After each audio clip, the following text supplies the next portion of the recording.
Teman-teman, baca firman Tuhan wajib setiap hari.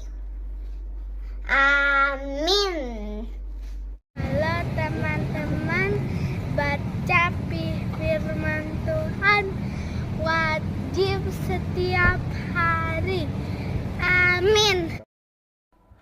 Salam, selamat pagi dan selamat berjumpa kembali di channel TPKK Jupiter Tinambunan. Firman Tuhan pada hari ini yaitu hari yang ke-180 tahun 2024, diambil dari surat Petrus yang pertama pasal 1 ayat 23 dengan perikop panggilan untuk hidup suci. Sebagai nats ayat pada hari ini adalah sebagai berikut. Karena kamu telah dilahirkan kembali bukan dari benih yang panah, tetapi dari benih yang tidak panah, oleh firman Allah yang hidup dan yang kekal. Kemudian dalam bacaan pagi diambil dari kitab Zakaria pasal 14 ayat 20 sampai dengan 21. Yerusalem dan bangsa-bangsa. Dan bacaan malam diambil dari kitab Yeremia pasal 32 ayat 16 sampai dengan 25. Doa Yeremia. Itulah perikop hari ini. Ada 3 bagian, yaitu panggilan untuk hidup suci, dan Yerusalem dan bangsa-bangsa, penglihatan daripada Zakaria, dan kemudian doa Yeremia. Kita masuk dalam perikop untuk hidup suci. Surat Petrus yang pertama ditujukan kepada orang-orang Kristen yang terbesar di seluruh bagian utara Asia Kecil.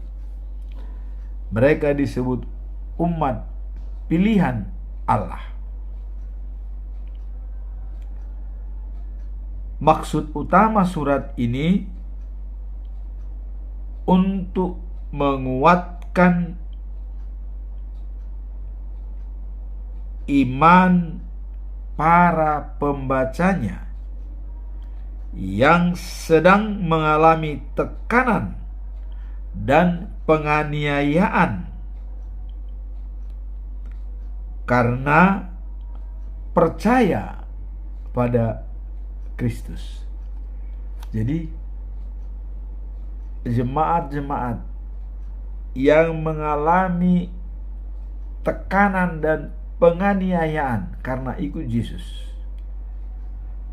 untuk itulah Petrus menguatkan hati mereka supaya tetap setia pada Tuhan. Dan Petrus mengingatkan para pembacanya akan kabar baik tentang Yesus Kristus yang merupakan jaminan harapan hidup sejati dan kekal. Jadi mengharapkan kepada pembacanya bahwa dengan percaya kepada Yesus akan terjamin hidup sejati dan kekal. Dalam pasal 1 ayat 2, perikop yang lain disarankan oleh Petrus, ya. Karena dalam pasal 1 ini ada 2 perikop. Perikop pertama adalah harapan yang kokoh. Apa dimaksud dengan harapan yang kokoh? Petrus mengatakan, karena itu hendaklah kalian bersuka hati, meskipun sekarang untuk sementara waktu kalian harus menjadi sedih karena mengalami cobaan. Nah, jadi hendaklah kalian bersuka hati, artinya tetap bersuka cita, bersuka hati ya, walaupun sementara ini mengalami banyak cobaan. Nah, tujuannya apa? Tujuannya adalah untuk membuktikan apakah kalian sungguh-sungguh percaya kepada Tuhan atau tidak. Jadi sebenarnya cobaan itu, tekanan-tekanan itu, penganiayaan itu mencoba nyali kita. Apakah kita masih tetap percaya kepada Yesus atau bukan? Ini sebenarnya tujuan utamanya menurut Petrus ya. Nah, kemudian dicontohkan lagi ya, bahwa emas yang dapat rusak pun diuji dengan api. Jadi sudah jelas emas itu kan akan rusak, digigit habis oleh tasik ya, kena tasik. Tapi itu pun diuji ya, diuji dengan api ya, apakah dia emas murni atau bukan. Nah, jadi harus diuji juga kita supaya menjadi teguh, karena dikatakan kalian adalah lebih berharga dari emas. Jadi harus diuji juga supaya menjadi teguh dan kuat imannya. Nah, itu dicontohkan emas, dan apalagi manusia lebih berharga dari emas.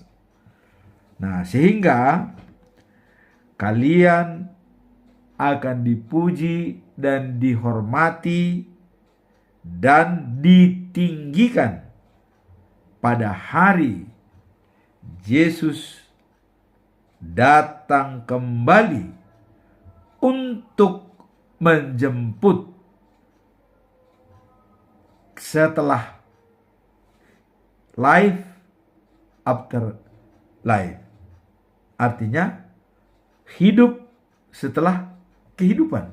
Jadi untuk hidup kembali nanti ya, itu menjadi kita bisa ditinggikan. Jadi untuk itu persiapannya sebenarnya untuk itu. Walau kita diuji dengan cobaan ya, dengan banyak tantangan supaya tidak memuji Tuhan ya, banyak tantangan termasuk hawa nafsu ya, atau seperti contoh harusnya beribadah tapi karena ada yang mengajak rekreasi kita lebih mendahulukan ya.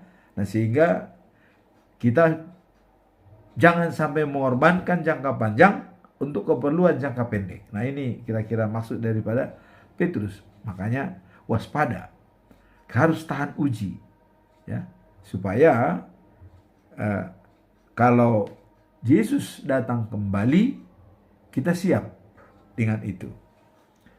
Nah, kemudian perikop yang kedua ya, tadi yang pertama adalah harapan yang kokoh.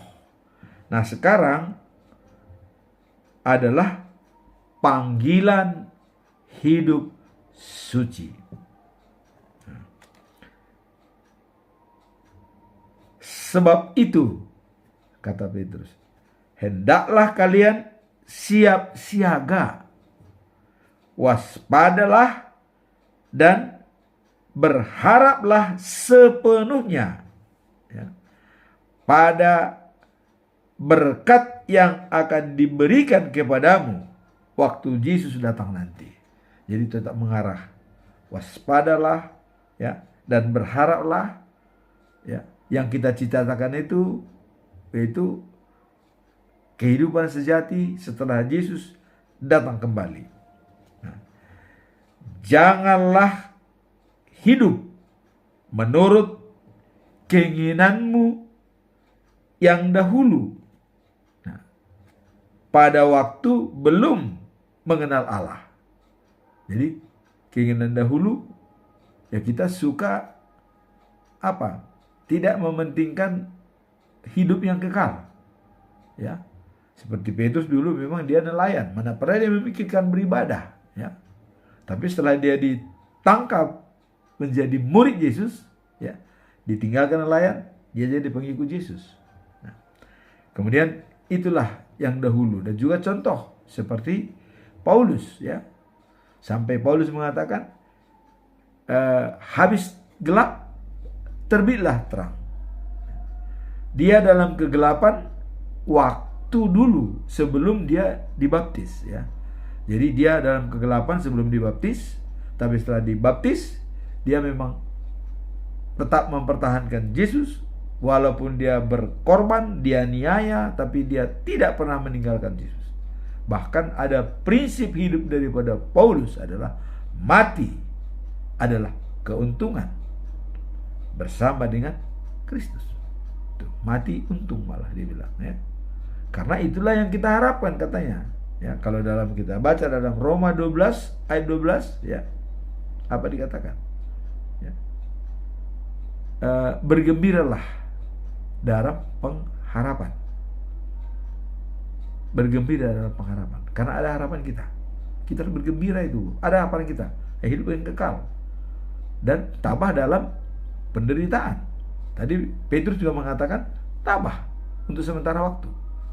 Kemudian tekunlah, berdoa, berkomunikasi dengan Tuhan, karena melalui doa kita bisa tumpahkan segalanya, apa yang kita butuhkan, bagaimana persoalan kita, sehingga semua persoalan yang kita hadapi kita sampaikan dengan doa kepada Tuhan yang Maha Kuasa, karena tidak ada mustahil bagi Tuhan. Itulah dikatakan, janganlah hidup menurut keinginanmu yang dahulu pada waktu belum mengenal Allah. Sebaliknya, hendaklah kalian suci dalam segala sesuatu yang akan kalian lakukan, sama seperti Allah yang memanggil kalian itu suci. Jadi kalau sekalian tetap suci dalam tindakan, memang ini kadang-kadang sulit kita lakukan, ya. Sulit. Kenapa? Kadang-kadang kita lupa, ya. Kita kadang-kadang bermain-main, ya, ataulah seolah-olah kita anggap itu lain hiburan, ya. Main kartu, main judi, ya. Memang kalau sekali dua kali mungkin belum terjadi apa-apa, tapi setelah larut sampai berhari-hari, ya, sampai kehabisan uang, bahkan minjam pun jadi, bahkan tidak makan, ini yang dikatakan itu harus hidup suci. Itu yang sulit. Maka Stephen Covey mengatakan begini, ya, kita kalau sudah masuk dalam suatu persoalan, kita akan sulit keluar dari persoalan tersebut. Maka untuk itu, sebelum kita masuk dalam persoalan, mari kita berpikir secara proaktif, katanya. Kesadaran diri, imajinasi, hati nurani, dan pengambilan keputusan. Itu kata Stephen Covey. Jadi sebelum masuk persoalan, pikirkan dahulu apa untung ruginya sebelum memutuskan kita masuk dalam persoalan tersebut. Nah, jadi ini dikatakan tadi bahwa dalam segala hal, katanya, harus suci, ya, karena kedatangan Tuhan seperti pencuri malam, kita tidak tahu entah jam berapa. Nah, makanya Amsal mengatakan, ya, orang bijak tahu datangnya bahaya, tapi orang bodoh tutup mata dan mati. Apa perbedaan orang bijak dan orang bodoh?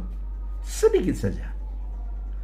Orang bijak berpikir dulu baru bertindak, ya. Orang bodoh bertindak dulu baru berpikir. Nah, sehingga terjadilah bagi orang bodoh dan orang pintar. Kalau orang bodoh nanti bagaimana? Kalau nanti bagaimana, dia mempersiapkan segala sesuatunya. nanti saya akan mati, berarti saya harus hidup suci, berdoa, kira-kira begitu. Tapi kalau orang bodoh berpikiran bagaimana nanti, kita lihat masih bisa, masih ada waktu, dia masih menjamin dia masih hidup besok. Wah ini, ya, karena dia menjamin masih bisa hidup besok, udahlah, mau beribadah juga, wah masih ada besok. Kayak ini rekreasi dulu, kita belum menikmati rekreasi, kalau ibadah nama itu ada terus. Nah, padahal rekreasi ada setiap saat, tapi beribadah sekali seminggu, tapi kalau berdoa setiap hari. Nah, jadi disinilah dikatakan oleh Petrus harus selalu hidup suci, karena ada tertulis, ya, hendaklah kalian suci sebab aku suci. Ini kata daripada Tuhan Allah. Jadi kalau memang kita sama seperti orang pintar tadi, tahu datangnya bahaya. Dari mana kita mengetahui bahaya datang? Kita berdoa. Itu aja. Sebab kalau kita pun dijemput, ya, misalnya kita tidak entah 2 jam lagi, 3 jam lagi, tapi kalau kita sudah berdoa, kita sudah siap, tidak ragu lagi. Tapi kalau kita tidak sempat berdoa, tapi kita dijemput, tidak sempat menyerahkan diri, nah itu yang, kalau kita tidak hidup suci, kata Petrus di sini, yang kita bisa-bisa kehilangan hidup kekal dan abadi. Nah, pada saat kalian berdoa, dikatakan panggil nama Bapa, ya, Yesus Kristus dan Roh Kudus. Ini tiga-tiganya ini sering kita sebut. Nah, begitu kita menyebut nama tersebut, dialah yang menjatuhkan hukuman kepada kita. Apakah kelak masuk ke Yerusalem yang baru, atau ke lautan api yang pakai belerang, seperti kita pernah gambarkan, ya. Ada Yerusalem yang baru, ada lautan belerang yang penuh dengan api. Nah, tinggal pilihan. Nah, jadi di sini dikatakan kalau kita berdoa kepada Allah Bapa dan anaknya Tuhan Yesus Kristus serta persekutuan Roh Kudus, inilah yang menghakimi kita pada saat kita untuk menghadap, ya, ke Yerusalem yang baru. Kehidupan setelah hidup saat ini, ya. Nah, maka selama di dunia ini selalu mengagungkan Allah dalam hidupmu. Nah itu. Jadi karena kehidupan setelah hidup saat ini, ya, masih kita harapkan, maka kita harus selalu mengagungkan Tuhan Allah dalam hidup kita.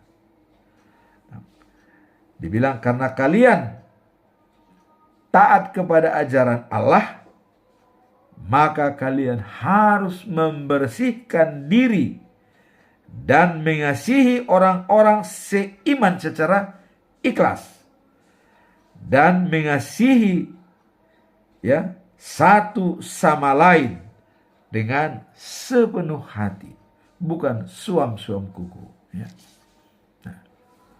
Waktu yang lalu kasih kita sudah sampaikan.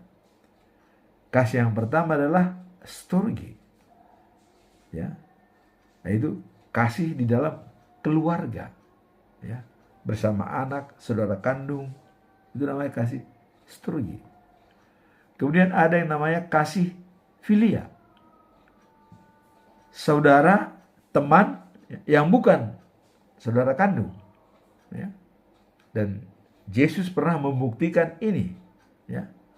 Kapan? Pada waktu Maria dan Magdalena menangis karena Lazarus meninggal. Nah, Yesus mendengar Maria menangis, Yesus pun menangis. Inilah kasih filia. Artinya walaupun bukan saudara kandung, tapi kita mengasihi dia. Kita merasa empati. Artinya merasakan apa yang dirasakan oleh orang lain. Itulah kasih filia. Nah, kemudian ada lagi kasih eros. Apa itu eros? Nah, bahwa perkawinan dan pernikahan adalah hadiah dari Tuhan Allah. Itu jelas, diberikan hadiah. Kita manfaatkan hadiah itu dengan mengasihi ya istri kita, suami kita dengan sepenuh hati. Ya. Jangan mengasihi suami orang lain atau istri orang lain, jangan. Istri kita. Ya. Karena itu hadiah. Tapi ada orang mempergunakan ini dengan salah kaprah. Karena ini hadiah, udah. Sehingga mereka bersama-sama berdoa, istrinya, orang lain, sama semua. Jadi apa? Bergabung semua. Ada sekte seperti itu. Karena dianggap itu hadiah. Nah, itu salah mengartikan.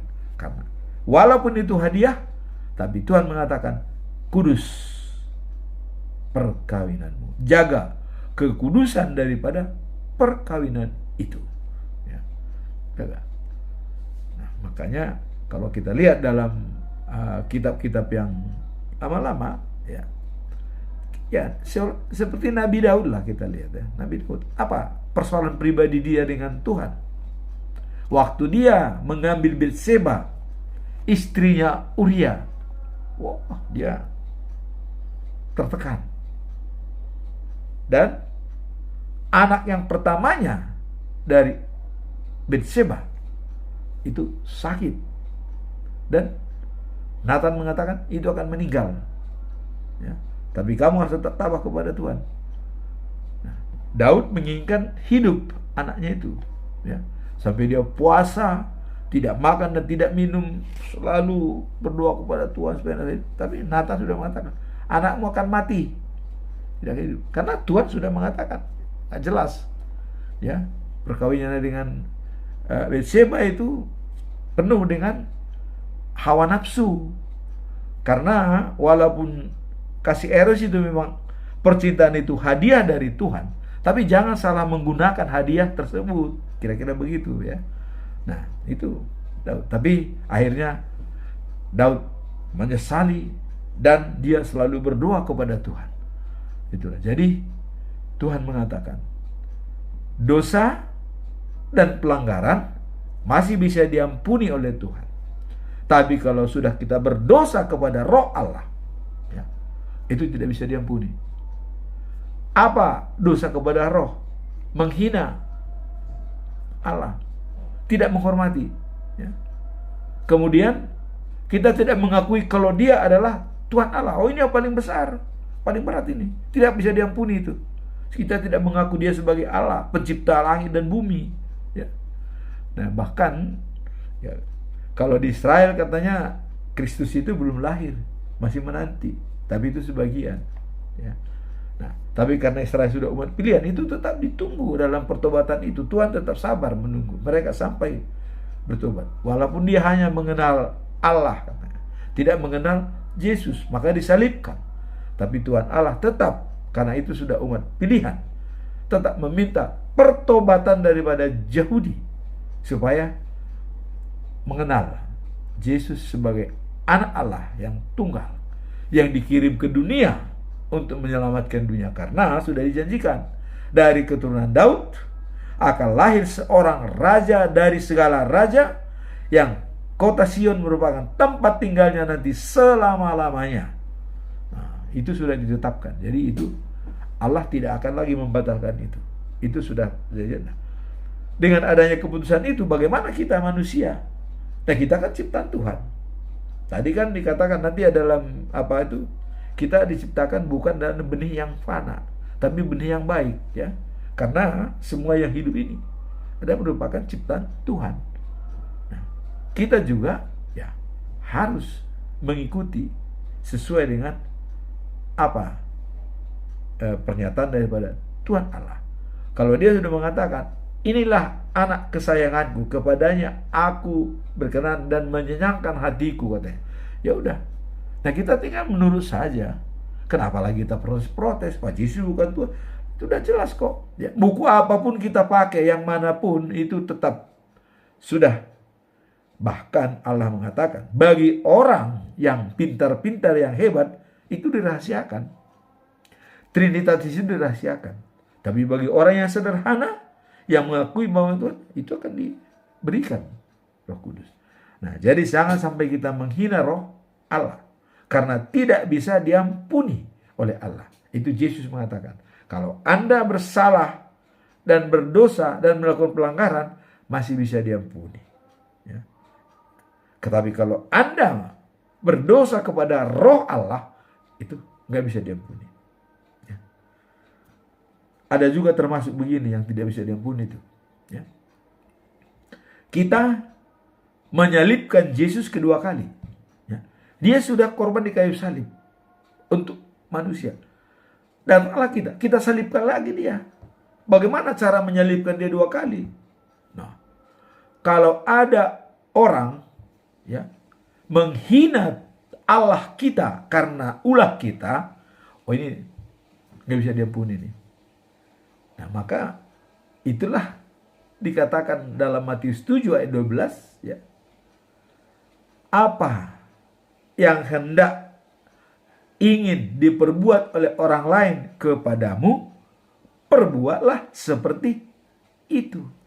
Nah, kenapa Yesus mengatakan, kalau ditampar pipi kananmu, berikan pipi kiri.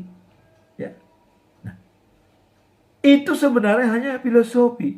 Mana mungkin orang Kristen ditampar pipi kiri diberikan kiri kanan? Gak mungkin, karena kalau dia tidak melakukan kesalahan, siapa yang menampar? Kira-kira begitu. Nah, karena Yesus mengharapkan sudah memberikan semua firman kepada manusia untuk berbuat baik, untuk mengasihi sesama, tidak mungkin ada yang menampar. Kira-kira begitu. Nah, sehingga musuhmu pun berkati katanya. Ya. Nah, sekarang kita melihat tadi dikatakan adalah Allah yang hidup dan abadi itu, kalian sudah dijadikan manusia baru yang lahir dari Bapa yang abadi. Dalam Alkitab ada tertulis. Nah, jadi kita ya sudah dari hidup ya dan diciptakan ya, manusia dijadikan manusia baru yang lahir dari Bapa yang abadi. Jadi kalau yang abadi itu dia adalah Alfa dan Omega.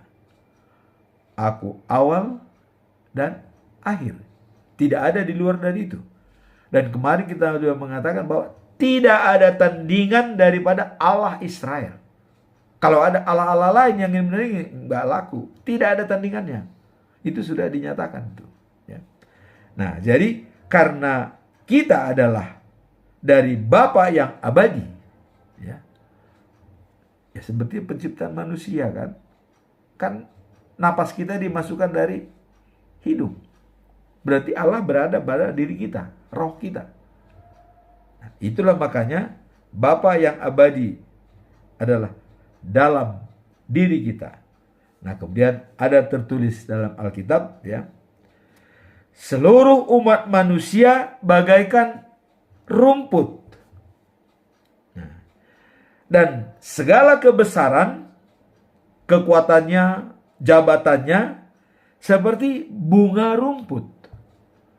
Kenapa dikatakan seperti rumput? Rumput akan layu kena sinar matahari. Bunga akan gugur, tidak selamanya jadi bunga. Itulah makanya dikatakan manusia bagaikan rumput yang bisa layu. Jabatan atau kekuatan itu bagaikan bunga. Jadi jabatan yang kita pegang, apapun pangkat kita, itu seperti bunga, akan gugur, tidak selamanya. Ya. Nah, jadi rumput layu, bunga pun gugur. Nah, tetapi, ini dia tetapinya. Sabda atau firman itu, kabar baik itu kekal selama-lamanya. Itulah yang tetap. Nah, kalau dalam ilmu, yang tetap itu ada 3. Yang satu adalah prinsip, ya, hukum alam itu tetap. Ya. Nah, yang kedua adalah perubahan, itu tetap. Maka dalam Roma ya 12 ayat 2 ya, jangan sama dengan dunia, tapi berubahlah dengan budi pekertimu yang diinginkan oleh Allah, mengetahui keinginan Tuhan, supaya kamu menjadi sempurna. Jadi perubahan, ya. Maka Tuhan juga mengatakan tidak menginginkan kematian orang fasik, tetapi perubahan, ya, adalah dia berubah dari yang gelap menjadi yang terang. Seperti Paulus katakan, habis gelap terbitlah terang. Nah, jadi inilah sabda atau firman Tuhan kekal selama-lamanya. Tadi dalam firman Tuhan hari ini, sebab katanya melalui sabda Allah yang hidup dan yang abadi itu, kalian sudah dijadikan manusia baru yang bukannya lahir dari manusia, melainkan lahir dari Bapa yang abadi. Jadi sudah dilahirkan kedua kali. Jadi kalau dalam HKBP itu setiap manusia itu diberikan untuk melakukan 2 sakramen yang harus dipegang, ya, setelah dia hidup. Sakramen yang pertama adalah baptisan kudus, ya. Dia harus dibaptis karena sejak lahir kita sudah berdosa. Maka begitu dibaptis, dia sudah masuk kerajaan Allah, apa waris kerajaan Allah. Dan sakramen yang kedua adalah perjamuan kudus. Maka perlu pendewasaan iman, yaitu sidi. Nah, kalau sudah sidi, ya, jadi kalau dalam bata-bata itu kan, maka tindakan haporseawan, pengakuan iman, pendewasaan iman. Artinya bukan hanya dosanya ditanggung sendiri, tapi semua dia sudah bertanggung jawab kepada Tuhan. Artinya sudah dewasa, dianggap iman, sama seperti orang tua, ya, dan sudah menerima perjamuan kudus sebagai sakramen. Nah, itu juga adalah pertobatan, karena di sini adalah pengampunan dosa. Waktu dibaptis juga dosanya diampuni, waktu dia perjamuan kudus juga dosanya diampuni. Inilah dikatakan dilahirkan 2 kali dan manusia yang baru. Jadi pada ayat hari ini dikatakan, karena kamu telah dilahirkan kembali bukan dari benih yang panah, tetapi dari benih yang tidak panah, oleh firman Allah yang hidup dan yang kekal. Itulah dibaptis dalam nama Tuhan Allah, dalam nama Yesus Kristus, dan dalam nama Roh Kudus, ya. Kemudian adanya perjamuan kudus, yaitu pengampunan dosa. Kita harus selalu mengampuni, ya. Jadi bahkan kalau dalam Alkitab dikatakan sebelum matahari tenggelam kita sudah berbaik dengan siapapun. Kadang-kadang untuk berbaik ini sulit, ya. Misalnya saya mau berbaik dengan seseorang yang saya benci atau yang dia benci, kami tidak bisa bicara dengan dia. Bagaimana caranya? Gampang, ya. Kan ada Tuhan, kita serahkan. Kita berdoa, Tuhan, saya kayaknya kurang baik dengan si A. Tolonglah, supaya kami tetap baik. Saya sudah mengampuni dia, dan saya tidak akan marah dengan dia. Dan apabila nanti saya bertemu, saya akan salam dia. Kita jalan-jalan, sudah selesai. Jadi walaupun kita tidak berbaik. Karena dalam Injil Yohanes mengatakan, orang yang dendam itu sama dengan pembunuh. Apalagi dibawa sampai mati. Jadi pembunuh itu bukan hanya dengan pisau. Kita dendam saja sudah membunuh. Sudah membunuh, ya. Dendam sudah membunuh. Karena kenapa? Mematikan dia. Tidak bisa lagi untuk berbicara dengan kita. Berarti sama dengan udah mayat berjalan-jalan, ya.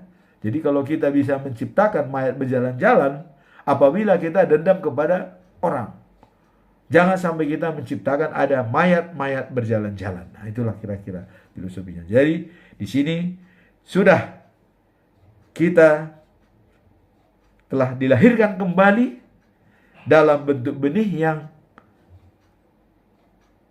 tidak panah, ya. Jadi sudah diperbaharui kehidupan kita. Itulah kalau kita sudah menerima Yesus sebagai juru selamat kita. Sekarang kita masuk dalam bacaan malam, ya.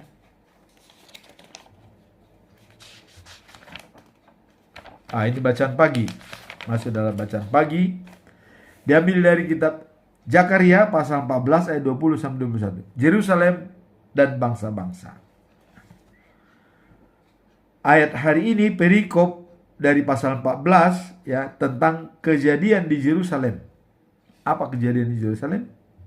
Nah, di mana sebelumnya seluruh bangsa ikut merayakan pesta Pondok Daun, ya, sebagai peringatan. Nah, itu waktu itu diadakan perayaan Pondok Daun karena bangsa Israel, semua suku yang pulang ke Judea, ya, ke Yerusalem, mereka sangat bersukacita dan bergembira sekali. Maka mereka mengadakan suatu pesta besar, diumumkan oleh Ezra dan Nehemia.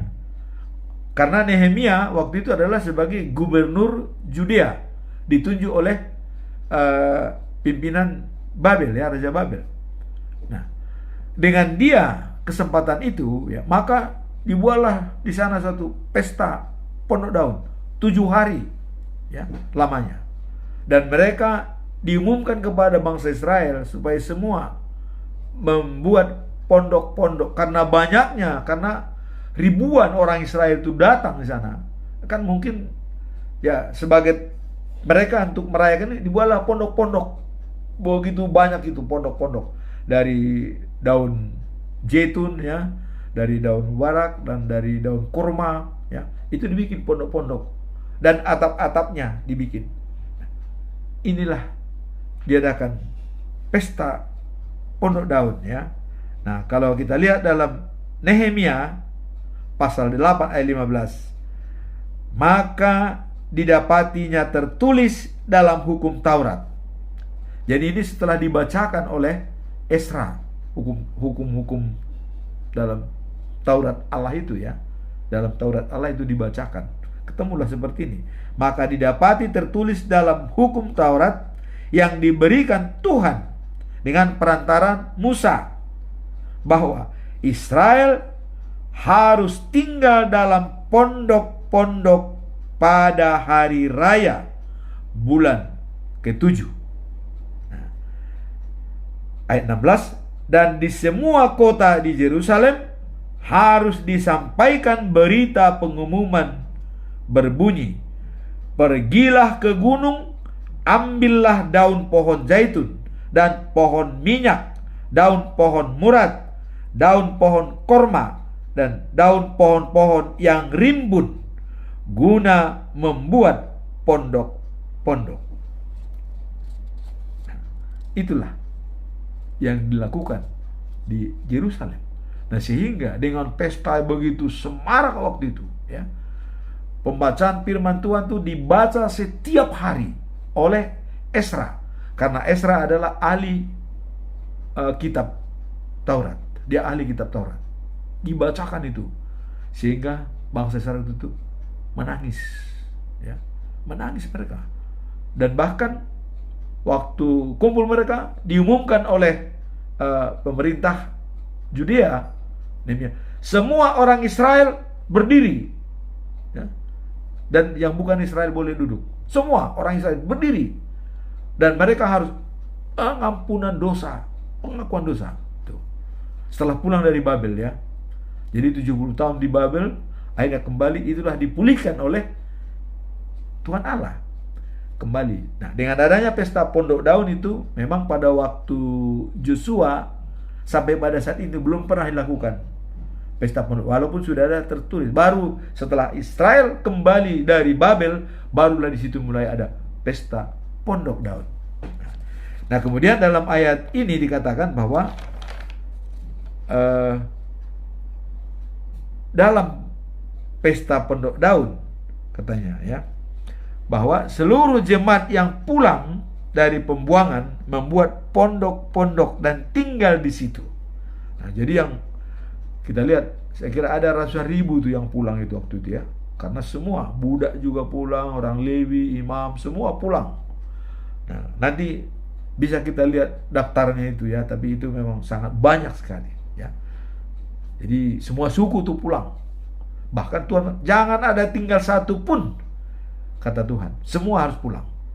Nah, dan pemerintahan juga, dan Raja Kores itu sangat berjasa dan mungkin dia dipakai oleh Tuhan memberikan itu pulang bangsa Israel.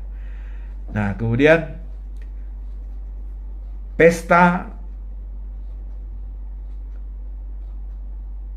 membaca Taurat Allah itu 7 hari lamanya ya, merupakan hari raya itu dianggap itu sebagai kebesaran, dan membaca firman Tuhan ya, dari pagi sampai setengah hari, tiap hari itu dibaca terus.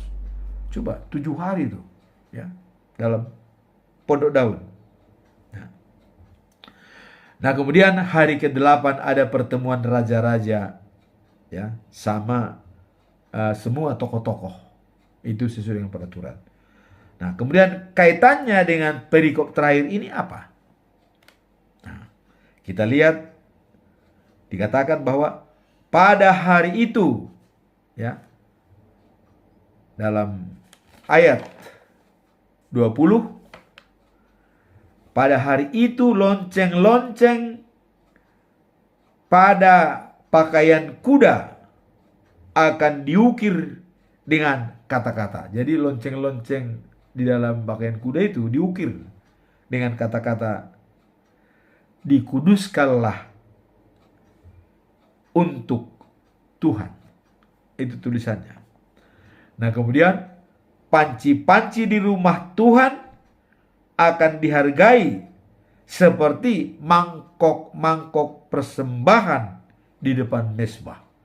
Jadi panci-panci di rumah Tuhan itu akan dihargai seperti mangkok-mangkok persembahan di mezbah. Nah, semua panci di Yerusalem. Jadi dengan adanya pengumuman itu, semua panci di Yerusalem dan di seluruh Judea akan dikhususkan menjadi milik Tuhan yang Maha Kuasa. Jadi ini memang dalam penglihatan Zakaria ya. Ini ada pesan bahwa semua panci-panci itu menjadi milik Tuhan. Penduduk yang mempersembahkan kurban ya akan memakainya untuk merebus daging persembahan. Nah, jadi penduduk yang mau mempersembahkan korban harus dimasak dengan panci tersebut ya, untuk korban dimasak dengan panci itu. Nah, kemudian apabila masa itu tiba, nah jadi ini memang semacam penglihatan, tak akan ada lagi pedagang di rumah Tuhan yang Maha Kuasa. Jadi ini tetap merupakan penglihatan, tapi ada kaitannya dengan kemarin juga bahwa semua orang Mesir dan semua bangsa-bangsa harus ikut merayakan Pondok Daun.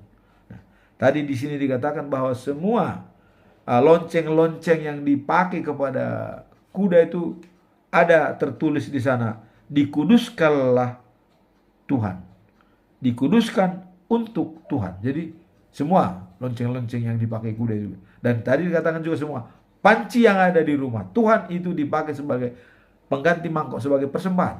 Nah, maka setelah diadakan begitu, dan seluruh panci di Yerusalem di luar, karena sudah diumumkan tadi yang di rumah Tuhan itu ada panci dipakai untuk persembahan, maka semua panci yang di rumah-rumah pun dipakai untuk memasak persembahan korban, daging-daging yang mau dipersembahkan. Nah, itulah sekilas tentang keadaan Yerusalem dan bangsa-bangsa di masa datang. Ini penglihatan daripada Zakaria, karena di sini merupakan penglihatan dan pesan yang diucapkan oleh Zakaria. Jadi dia akan melihat nanti seperti itu kira-kira. Nah, kemudian kita masuk dalam bacaan malam, yaitu diambil dari kitab Yeremia pasal 32 ayat 16 sampai 25. Doa Yeremia. Mengapa Yeremia berdoa? Wah. Jadi ini ada kaitannya dalam awal ya. Yeremia disuruh Tuhan membeli tanah. Tanah siapa? Tanah anak pamannya Salum, ya. Jadi pamannya Yeremia itu Salum, punya anak Hamawel, ya. Nah, atas perintah Tuhan beli tanahnya. Dibelilah tanahnya itu. Setelah dibeli tanahnya disimpan.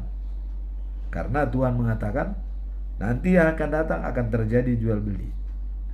Cuman Yeremia mengeluh, kenapa saya beli? Sedangkan di Yerusalem sudah porak-poranda, habis semua, ya, diangkutin ke Babel. Bahkan Zedekia pun sudah diangkut ke Babel dan semua anaknya dibunuh dan juga pegawainya dibunuh. Dan Yerusalem dibumi hanguskan oleh Babel dan dibiarkan oleh Tuhan. Sehingga Yeremia, bagaimana, buat apa tanah ini saya beli kalau saya tinggalkan ini? Itulah kira-kira pemikiran daripada Yeremia. Nah, itulah latar belakang dia berdoa, ya. Maka Yeremia berdoa kepada Tuhan, ya. Karena dia sudah membeli tanah, terus mau diapakan ini?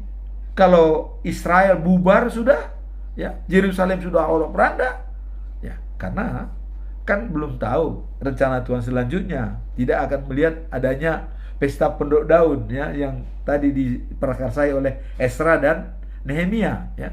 Itu belum terjadi. Nah, ini Yeremia karena masih berputar-putar dengan kesalahan Zedekia ini, ya, yang mengutamakan Judea itu menjadi hancur lebur itu, ya. Klimaknya Judea tidak mendengarkan pesan Tuhan. Sudah dikatakan, menyerahlah ke Babel supaya keluargamu selamat. Tidak percaya, takut dengan orang-orang yang diangkut ke Babel, takut dia dilecehkan, takut kepada manusia bukan kepada Tuhan. Nah, maka Yeremia berdoa ini. Doanya kayak gini. Tuhan yang maha tinggi, Engkaulah yang menciptakan langit dan bumi dengan kuasa dan kemampuan yang luar biasa, yang besar. Tak ada sesuatu pun yang sukar bagimu, ya. Kasih-Mu yang abadi kepada beribu-ribu orang. Kasih Tuhan akan mengasihi beribu-ribu orang bagi orang yang setia kepadanya. Tetapi Engkau juga menghukum orang-orang yang berdosa karena orang tuanya. Jadi Allah juga bisa menghukum karena dosa orang tua. Ya seperti kita. Kalau kita tidak dilahirkan kembali seperti tadi, tidak dibaptis kembali, ya kita berdosa. Karena orang tua berdosa. Adam, kita anggaplah Adam itu sebagai orang tua kita, ya. Kalau orang tua kita mungkin tadinya tidak berdosa, tapi kalau kita tidak juga dibaptis, kita tetap keturunan Adam misalnya, berdosa. Nah, maka kita dibaptis, harus lahir kedua kali, ya, dilahirkan kedua kali. Nah, jadi di sini dikatakan bahwa rencana-rencanamu hebat dan perbuatan-perbuatanmu ajaib. Kemudian dikatakan, Israel kau tuntun keluar dari Mesir, nah, menuju tanah yang subur, tanah Kanaan, ya. Nah, setelah sampai di negeri itu, katanya, mereka tidak taat padamu. Nah, itu seperti zaman sekarang yang mungkin zaman Zedekia, tidak taat. Maka, ya, setelah mereka tidak taat dan mereka tidak hidup menurut ajaranmu, ya, semua perintah-perintahmu tidak dituruti oleh mereka, sehingga engkau mendatangkan bencana bagi Israel. Bencana itu apa? Orang-orang Babel membangun tembok-tembok pengepungan sekeliling kota Yerusalem untuk merebutnya, ya, untuk merebut. Nah, dan sekarang mereka menyerang, ya, pertempuran sengit, ya, kelaparan dan wabah penyakit, ya, menyebabkan kota ini jatuh ke tangan mereka. Engkau melihat semuanya, ya, yang kau katakan telah jadi kenyataan. Jadi yang telah kau katakan itu jadi kenyataan. Nah sekarang bagaimana solusinya? Kira-kira begitu pendapat Yeremia, ya. Nah, maka Yeremia memohon. Apa permohonan Yeremia? Namun demikian ya Tuhan, yang maha tinggi, Engkaulah yang menyuruh aku membeli tanah ini di depan saksi-saksi. Sekalipun sebentar lagi kota akan direbut oleh Babel.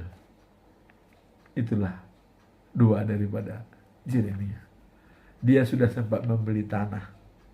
Ternyata tanah ini akan direbut oleh Babel. Tapi dia mengatakan, namun demikian ya Tuhan, Engkau maha tinggi, ya. Engkaulah yang menyuruh aku. Karena waktu itu Tuhan yang disuruh membeli tanah itu dari Hamamel, ya, anaknya Salum, pamannya Yeremia, ya. Maka dibeli. Dan sekarang dikembalikan kepada Tuhan. Engkau maha tahu. Engkau yang menyuruh aku membeli. Kalau seandainya kota yang direbut, ya udah terserah Tuhan. Nah, dan ternyata setelah 70 tahun Yerusalem diselamatkan dan bangsa-bangsa Israel semua kembali ke negerinya. Karena Tuhan sesuai dengan janjinya bahwa Israel menjadi pusat sentral dari pekabaran firman Tuhan. Maka harus dikembalikan bangsa Israel. Nah, mulai dari situ maka 3 sosok tubuh yang membenahi Yerusalem, yaitu Ezra, ahli kitab, ya, dan Nehemia sebagai gubernur Judea, ya, dan Esther. Wah, inilah Esther menyelamatkan Yahudi dari genggaman daripada Raja Persia, ya. Tuh. Dan Esther berhasil menjadi permaisuri atau istri atau menjadi ratu daripada Raja Ahasuerus, ya, di Persia. Sehingga dia bisa mempengaruhi raja dan menyelamatkan orang Yahudi yang tinggal di perantauan, sehingga terkenal itu jadi pesta Purim. Itulah dirayakan mereka setiap tanggal 14 dan 15 Desember, pesta Purim, penyelamatan orang Yahudi dari ancaman Haman, ya. Haman waktu itu yang mengancam itu membunuh, minta surat dari Raja Ahasuerus, ya. Nah, dengan demikian, demikianlah firman Tuhan pada hari ini. Yang 3 perikop ini yaitu panggilan untuk hidup suci dan waspada setiap saat. Dan kemudian bacaan pagi adalah Yerusalem dan bangsa-bangsa yang harus turut dalam pesta pondok daun yang diprakarsai oleh bangsa Israel setelah lepas dari pembuangan di Babel, ya. Nah, kemudian yang ketiga adalah doa Yeremia, ya, bahwa waktu dia membeli tanah, dia mengharapkan itu tetap miliknya, dan kalau Yerusalem diobrak-abrik, kira-kira tanahnya itu hilang. Tapi pada kenyataannya dia tetap berada di Judea karena Tuhan melindungi mereka. Semoga firman Tuhan hari ini bisa semakin memperkuat iman kita percaya kepada Tuhan dan tidak terganggu oleh situasi dan kondisi. Ingat, kita boleh dipengaruhi lingkungan, namun kita tidak boleh ditentukan oleh lingkungan dan siapapun. Kita adalah kita dalam situasi apapun. Demikianlah firman Tuhan pagi hari ini. Semoga Tuhan kiranya memberkati kita semua. Amin.